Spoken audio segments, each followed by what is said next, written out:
Good morning. It's Jeffrey Christian of CPM Group. It's not quite 11:40 in the morning here in New York on Tuesday, the 4th of November. I want to talk about the status of the markets. Prices have been treading water for some time now, and they continue to tread water. At some point, that'll end, and the question is going to be, what will it take to end that? And when it ends, does the market break lower or break higher or break in both directions? And I know that there are some very simple-minded people who say, is it going to go higher or lower? And how can you possibly say it's going to go higher and lower? But the reality is that markets go higher and lower all the time. And if you don't understand that, you probably shouldn't be involved in the markets. The reality is that you could easily see prices break down initially and then reverse and move to new highs. In fact, that's a relatively high probability scenario. Right now, gold is trading around $3,988. It has been trading on either side of $4,000 for several days now, having made a big run up. It's off about $25.60 this morning from yesterday's close. You can see from the chart that, yes, the price of gold was trading around $3,400 an ounce at the beginning of September. It made a $1,000 run from $3,400 up to around $4,400. It's come off about $400. A lot of short-term investors who were not traditional gold and silver investors poured into these markets, seeing that the prices were rising and had been rising for several years and had accelerated in their increase since January of this year. And after the Kansas City Fed's Jackson Hole, Wyoming conference symposium, where the Fed signaled that it was growing, increasingly concerned about economic weakness and would likely look to lower interest rates more than had been expected, there was a surge in short-term as well as long-term investment demand, especially for gold and to some extent in silver. A lot of that buying was these non-traditional gold and silver investors, and it took place in the futures markets, the forward markets overseas, and in the options markets and ETFs. You saw some traditional gold and silver, especially silver investors, selling into that move. The price rose up to about 3 weeks ago. It came off very sharply 2 weeks ago, and it's been treading water this week, waiting for a direction. We'll talk about what that direction is going to be in a little bit, but let's go through the other markets first. Gold's off $25 today, but it's still in that range, that sort of stand-aside range, where people are not sure if it's going to break out to the downside or the upside. It's easy to be longer-term bullish on gold and silver, given the state of the world economy and political situations. But the question is, do the prices fall sharply first and then rebound? And yes, that can happen. I have to repeat it, because while most of our viewers are intelligent, there are some people who have problems with the concept of time and the passage of time and the fact that something could do something in one period of time and then reverse and do the opposite in a later period of time. So I apologize to most of our viewers for whom this is a rudimentary fact, but we all get tired of hearing this crap. Anyway, silver prices are also off. They're off 80 cents, 79.9 cents today at $47.50 a few minutes ago when we were preparing these charts. As with gold, it rose sharply starting in late August, early September. It rose from about $38, $39 an ounce up to $54. It's come back off. It's been trading as low as it actually fell below $46 last week. It's come back a little bit and it's trading around $47, $48 an ounce right now. Again, waiting for direction.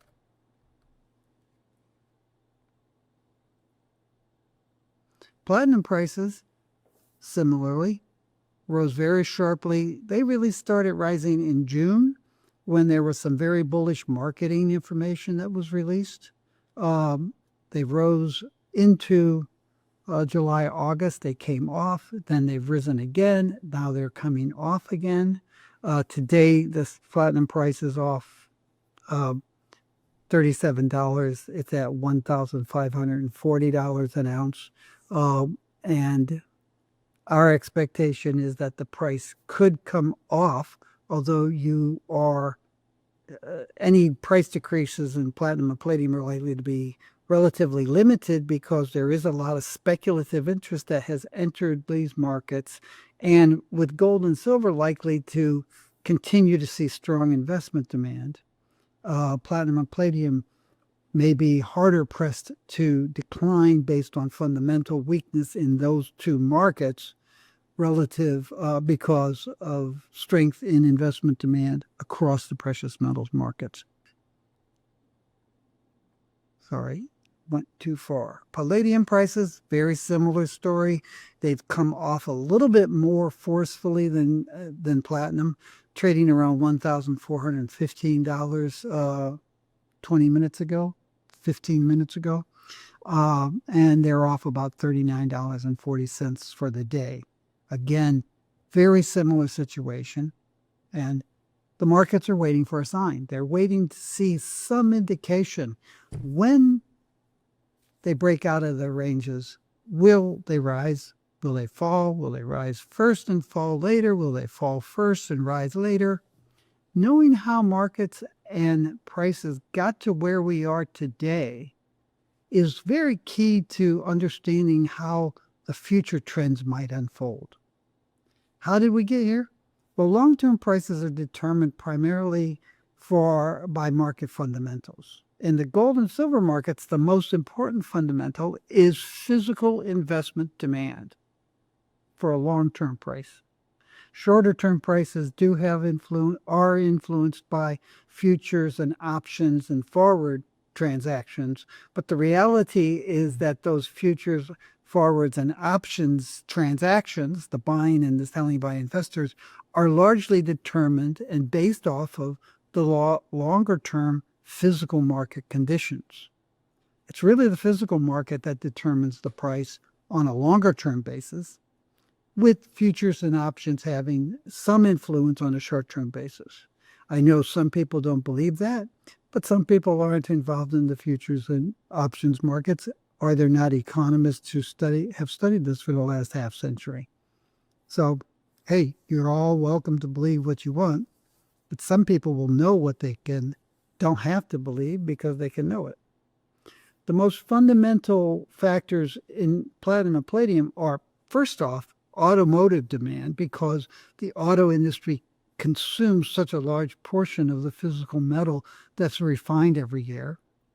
Secondarily, supply, primarily mine production, primarily in South Africa, but Russian exports also are important as a part of total supply in both platinum and palladium.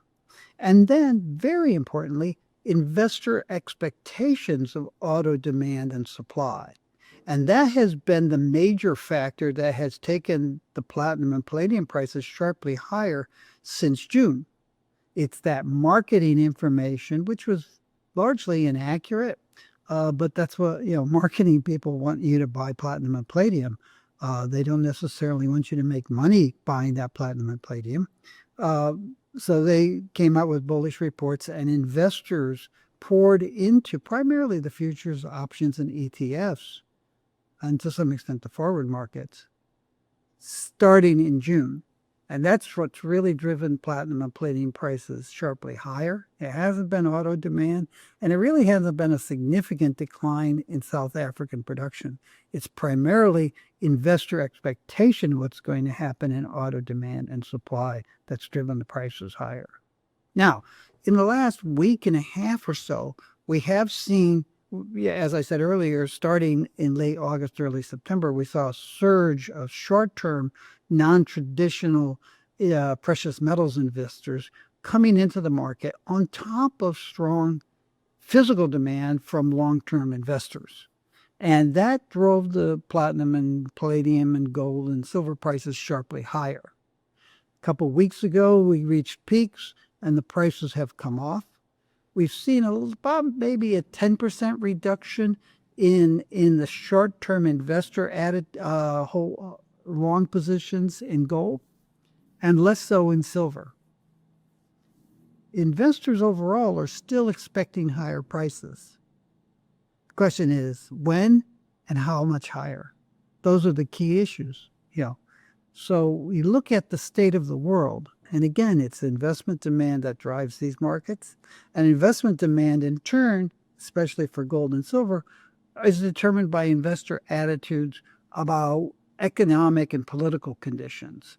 Supply and demand fundamentals are important to investors. They pay some attention to it in gold. They pay more attention to it in silver. There's an enormous amount of misinformation about silver physical supply and demand. Maybe we'll talk a little bit more about that on Friday, depending on what else might intervene that would require us to talk about something else in Friday's video. Maybe we'll talk about the misinformation surrounding silver physical supply and demand.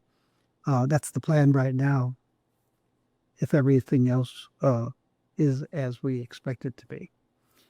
There has been an interruption in the official government information and statistics flow coming out of the United States government due to the lockdown and the closure of the most parts of the U.S. government since October 1st.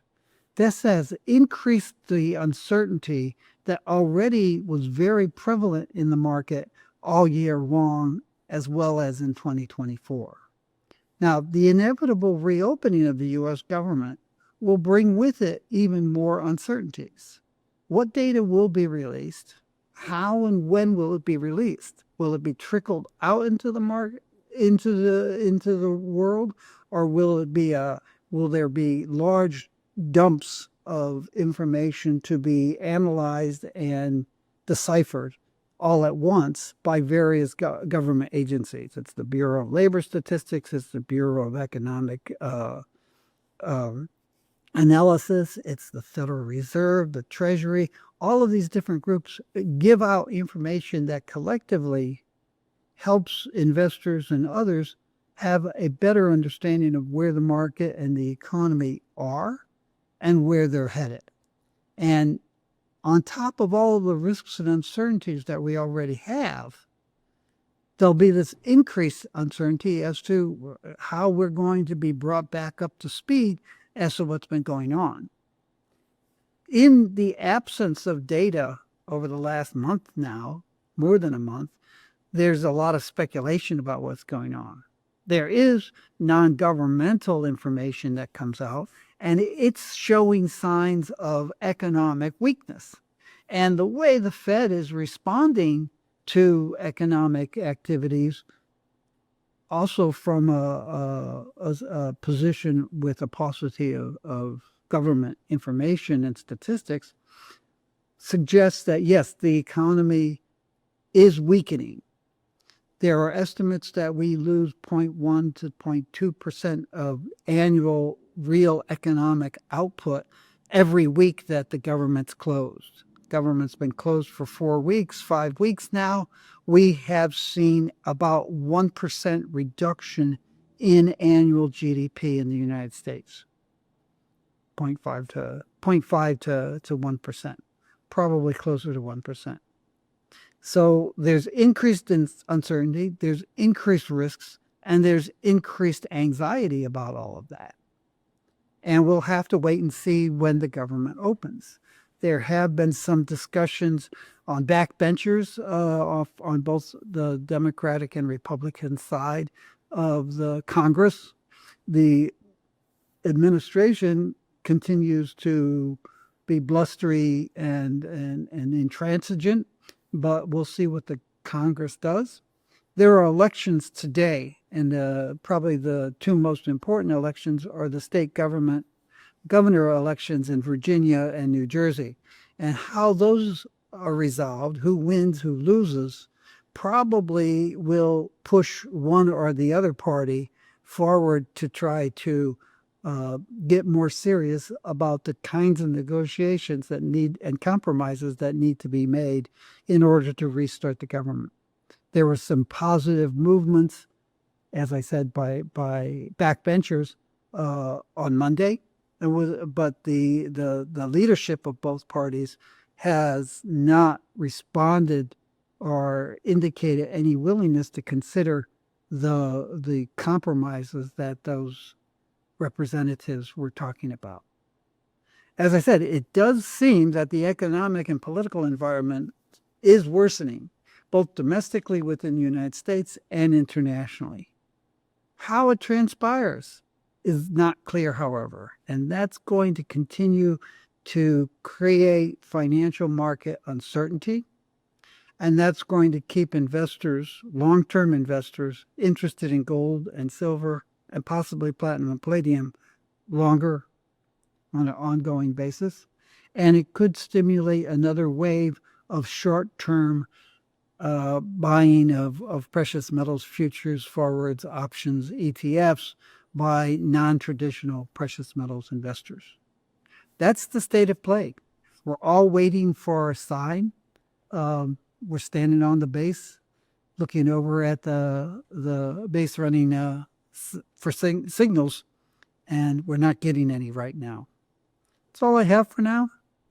You can go to our website. You can buy our yearbooks. You can subscribe to our Precious Metals Investor advisory. You can look into our retail investment program, which provides lower cost information, including the yearbooks as part of that package. And you can send us an email at info@cpmgroup.com saying, I am interested in talking to CPM Group about how you can help me better understand these markets and make better decisions in managing my exposure to precious metals prices. In the meantime, take care of yourself, take care of those around you, try to do something good for the world, and we'll watch to see how things unfold.